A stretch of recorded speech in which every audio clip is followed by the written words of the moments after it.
I have a few thoughts about the fights tonight. One is I think that Edwin Rosario has emerged now as the star of the best division in boxing, the lightweight division. I guess we don't have a real tournament going here to unify all the titles, but what I'd like to see is just all of these guys keep fighting each other. Jimmy Paul against Rosario, and Rosario against Camacho, and the youngsters, Vinny Pazienza and Meldrick Taylor and Whitaker and Cesar Chavez, all very good fighters or prospects.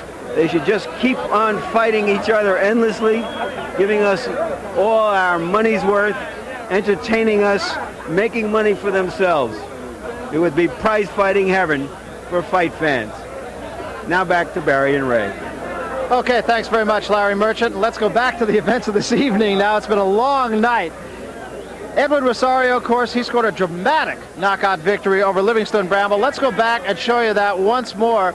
Ray, I really didn't think this fight was going to go. I thought perhaps Rosario might win the fight. I had no idea that it would end this quickly and this impressively. Well, I didn't know who was going to really win the fight. I knew both guys had the power and talent to defeat each other. But here we see Rosario completely dominating the second round. He hurt Bramble with some pretty clean right hands. There's another right hand that sent Bramble to the canvas. It was a quite impressive performance by Edwin Rosario. Livingston Bramble said that he had a thumb in the eye, and that's what caused him to stay down. But you had the feeling maybe he did, maybe he didn't, I don't know. But there were enough punches there that obviously did some damage. Well, Rosario, he threw a lot of, you have to watch his short uppercuts, right hands, left hooks.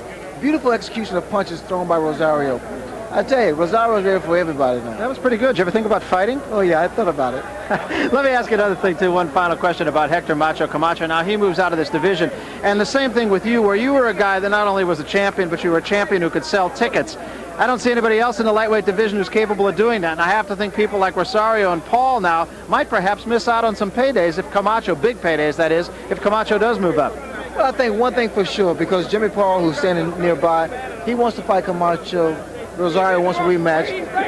It's not too far up to the junior welterweight division. They may follow him there. Hector Camacho, of course, told us that the near loss he had to Edwin Rosario was a movie that he just had to see. And now I guess the job for him, if in fact he does move up, is to see what Reel 2, the sequel, has to offer in the Hector Camacho story. Well, stay tuned immediately following our World Championship Boxing telecast for Silverado in the East and training camp.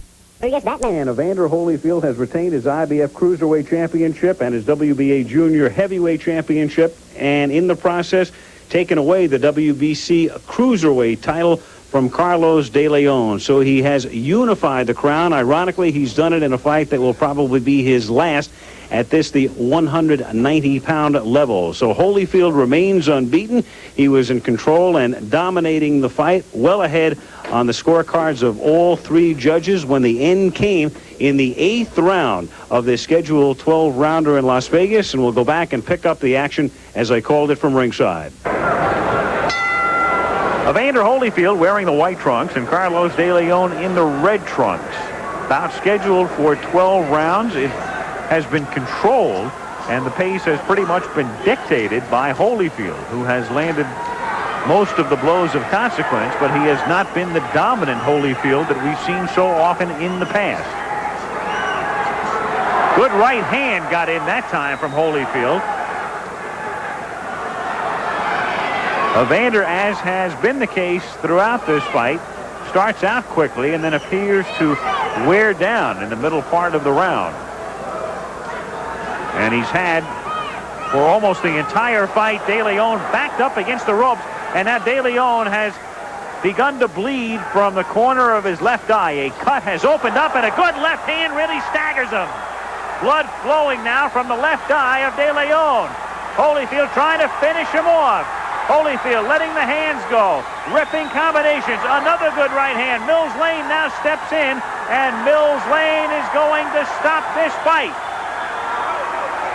Evander Holyfield, out of nowhere, after a very workmanlike 7 rounds, comes out, lands a very good early combination, opens a cut outside the left eye of Carlos DeLeon, and is able to follow it up. Here's a look at Holyfield's initial flurry as Holyfield lands a solid left and then a wicked right hand getting through the gloves of DeLeon. and then the upcoming right hand will open up the cut outside the left eye right there of DeLeon, and that was the beginning of the end. And another look now as DeLeon was backed up against the ropes.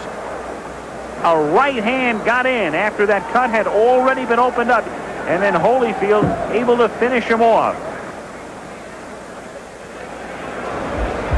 All right, Evander, we've just taken a look at the replays. Assess for me your performance in this fight. Well, you know, Carlos DeLeon was a clever boxer, and I really was trying to take it to his body a lot more than I did, but he's defending with his head.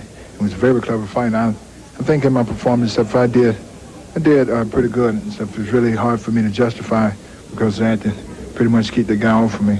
You came in slightly over the limit at 190.25 pounds. Did that matter at all to you? No. I wouldn't use that as an excuse because I had a good meal. I really didn't dry out that well. So, and losing that quarter pound wasn't no problem. Just took like 2 minutes to get it off. What about bulking up now? And what about your next fight? Will it be as a heavyweight? Well, that would be left up to my manager and my trainers. And I guess it all depends on how long it takes me to get my weight up and the opponent and get myself prepared for that heavyweight fight. Lou Duva, might it be a fight against James Quick Tillis in June?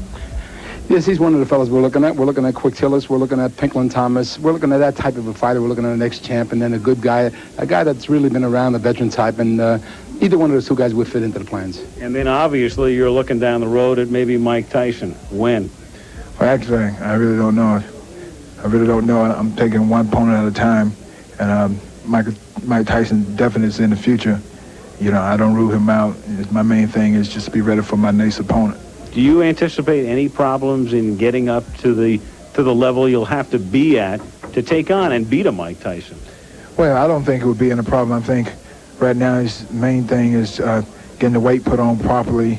I feel that for us, it's choosing the skill and the mind and the heart to face a guy like Mike Tyson I have. Evander, congratulations. Evander Holyfield over DeLeon on an 8th round TKO. And now back to Frank. We'll have the conclusion of the Baja 1000 for you shortly, but right now